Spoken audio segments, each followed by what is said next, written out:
Guys, so கையில் கூட்டிகிட்டு வந்து விசாரிக்கிறோம் அப்படிங்கிற பேரில் வந்து உண்மையிலேயே ரொம்பவே பார்த்தீங்கன்னா மொக்கத்தனமான விஷயங்கள் தான் வந்து நிறையவே வந்து பண்ணிக்கிட்டு இருக்காங்க.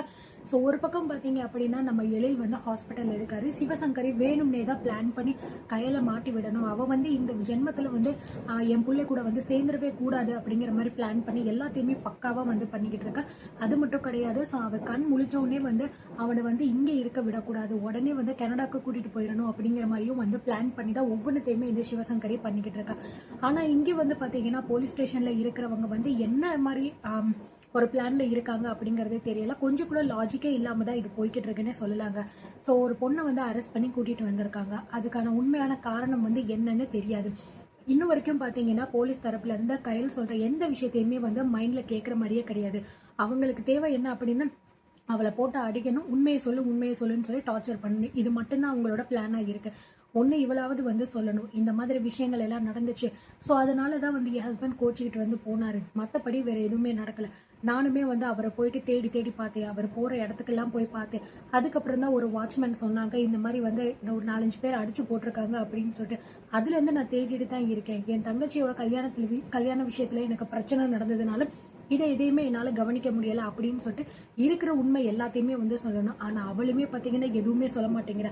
என் புருஷனை வந்து நான் எதுவுமே பண்ணலைன்னு தான் சொல்லிக்கிட்டு இருக்காளே தவிர, ஸோ ஆக்சுவலி வந்து என்ன விஷயம் நடந்திருக்கு அப்படிங்கிறதையாவது சொல்லணும். ஒன்று இந்த அன்பு வந்து உள்ளே வந்தால அவனாவது சொல்லியிருக்கணும், இந்த மாதிரி டிபார்ட்மெண்ட்டில் வந்து நாங்களும் தேடிக்கிட்டு தான் இருக்கோம், அதனால வந்து நிச்சயமா வந்து இதுக்கும் அக்காவுக்கும் எந்த சம்மந்தமும் கிடையாது அப்படின்னு அவங்க கிட்ட சொல்லி புரிய வைக்கணும்.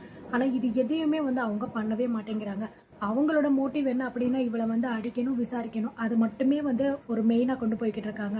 இவங்களுக்கு என்ன அப்படின்னா நான் எதுவுமே பண்ணலை அப்படின்னு மட்டும்தான் சொல்லிக்கிட்டு இருக்காளே தவிர நடந்த விஷயங்கள் என்ன ஏது அப்படிங்கிறத கரெக்டாக சொன்னால் மட்டும்தான் வந்து அவங்களுக்கும் புரியும். ப்ளஸ் பார்த்தீங்கன்னா வந்து கண்டுபிடிக்கிறதுக்கு கொஞ்சம் ஈஸியாக இருக்கும். இல்லை அப்படின்னா நீங்கள் வேணால் எல்லா இடத்துலையுமே போயிட்டு விசாரிச்சு பாருங்கள். நான் எல்லா இடத்துக்குமே வந்து போனேன். அது மட்டும் இல்லாமல் இந்த பிரச்சனை எல்லாமே எப்படி நடந்துச்சா உண்மையாக இல்லைன்னு நீங்கள் விசாரிங்க. அப்போ தான் உங்களுக்கு எங்கள் மேலே வந்து நம்பிக்கை வரும். தயவு செஞ்சு எளியில் நீங்கள் கண்டுபிடிச்சிட்டீங்க அப்படின்னா அவரே வந்து உண்மையை சொல்லுவார் என்ன நடந்துச்சு அப்படின்னு சொல்லிட்டு. இந்த விஷயங்கள் எல்லாம் அவங்க சொன்னால் கொஞ்சம் நல்லா இருக்கும் அப்படின்னு தான் நான் நினைக்கிறேன். ஆனால் இது எதுவுமே சொல்லாமல் வந்து வெறுமனே அவளை போட்டு வந்து அடிச்சுக்கிட்டு தான் இருக்காங்க. ஏற்கனவே பார்த்தீங்க அப்படின்னா ஆனந்தி கல்யாணத்துலேயுமே இதே தான் நடந்துச்சு. ஸோ கண்ணு முன்னாடியே தான் வந்து அவங்க அங்கிட்டு இங்கிட்டுன்னு சொல்லிட்டு காரில் சுற்றிக்கிட்டே இருந்தாங்க. ஆனால் அதையே வச்சு ஒரு வாரம் வந்து இழுன்னு இழுத்தடிச்சாங்க. அங்கே போய் தேடுற மாதிரி, இங்கே போய் தேடுற மாதிரி, அதுக்கப்புறம் பின்னாடி ஓடுற மாதிரி, இந்த மாதிரியே தான் காமிச்சிட்டு வந்து கடைசியில் தான் வந்து அவள் எங்கே இருக்கா அப்படிங்கிறத கண்டுபிடிச்சு போயிட்டு காப்பாற்றினாங்க. இப்போ இந்த விஷயத்துலையுமே சேம் அதே மாதிரி தான் நடக்குது. ஸோ கிட்டத்தட்ட அவளை கூட்டிகிட்டு போயிட்டு ஒரு 3 நாள் ஆயிருக்கும்னு நினைக்கிறேன், ஸோ சீரியலை பொறுத்த வரைக்கும். ஆனால் இன்னும் வரைக்கும் பார்த்தீங்கன்னா ஒரே விஷயமா தான் வந்து நடந்துக்கிட்டு இருக்கு. ஊடலை வந்து இந்த சிவசங்கரி நல்லாவே ப்ளே பண்ணிக்கிட்டு இருக்கா. அந்த டாக்டர் எல்லாமே வந்து போயிட்டு அவளுக்கும் கையலுக்கும் ஒரு ராங்கான ரிலேஷன்ஷிப் இருக்குது. ஸோ இந்த மாதிரிலாம் நிறைய விஷயங்கள் வந்து போய்கிட்டே இருக்கு. ஆனால் உண்மையான விஷயம் என்ன அப்படிங்கிறது இன்னும் வரைக்கும் யாருக்குமே தெரியலை. சப்போஸ் எழில் வந்து இந்த மாதிரி இருக்கிற விஷயம் கயலுக்கு தெரிஞ்சிச்சு அப்படின்னா நிச்சயமாக வந்து ப்ராப்ளம் அதிகமாகும். அண்ட் எழில பார்த்துட்டாரு அப்படின்னா நிச்சயமாக இவர் போகவும் மாட்டார் அப்படிங்கிற விஷயம் நம்ம சிவசங்கரிக்கு ரொம்பவே ஸ்ட்ராங்காக தெரிஞ்சிச்சு. அதனால தான் அவளை வந்து பார்க்கவே விடக்கூடாது. அவள் வெளியில் இருந்தால் கண்டிப்பாக வந்து தேடி அலைவா. ஸோ அப்படி தேடி அலையும் போது நிச்சயமாக இங்கே இருக்கிற விஷயம் யாராவது மூலமாக தெரியறதுக்கு வாய்ப்பு இருக்குது அப்படிங்கிறதுக்காக தான் இப்படி ஒரு பிளான் பண்ணி கேஸை போட்டு அவளை உள்ளே தூக்கி வச்சிருக்கா. ஏன்னா இப்போ அவள் உள்ளே இருந்தா அப்படின்னா நிச்சயமாக அவங்க ஃபேமிலி மெம்பர்ஸ் எல்லாருமே அமைதியாலாம் இருக்க மாட்டாங்க. அவளை எப்படியாவது வெளியில் கொண்டு வரணும் அப்படிங்கிற அந்த ஒரு டென்ஷன்லேயே இருப்பாங்களே தவிர நம்ம எழில் பற்றி யாருமே வந்து அவ்வளோவா கேர் பண்ணிக்க மாட்டாங்க, தேடவும் மாட்டாங்க. ஸோ அதனால தான் இந்த பிளான் பண்ணி இப்படி ஒரு சூப்பரான ஒரு எக்ஸிக்யூஷன் வந்து அவள் பண்ணி வச்சிருக்கா. ஆனால் இது எதுவுமே அவங்களுக்கு தெரிய மாட்டேங்குது. உள்ள பத்தாததுக்கு இந்த டாக்டர் வேற வந்து தேவையில்லாத விஷயங்கள் எல்லாம் சொல்லிட்டு போனதுனால இப்போ அப்படியே வந்து ட்ராக் மாறிக்கிட்டு இருக்கு. இந்த மாதிரி அவங்க 2 பேருக்கும் ரிலேஷன்ஷிப் இருக்கிற மாதிரியும் அதனால தான் இந்த ஆளை வந்து கொலை பண்ணிட்டாங்க அப்படிங்கிற மாதிரிலாம் வந்து கொண்டு போய்கிட்டு இருக்காங்க.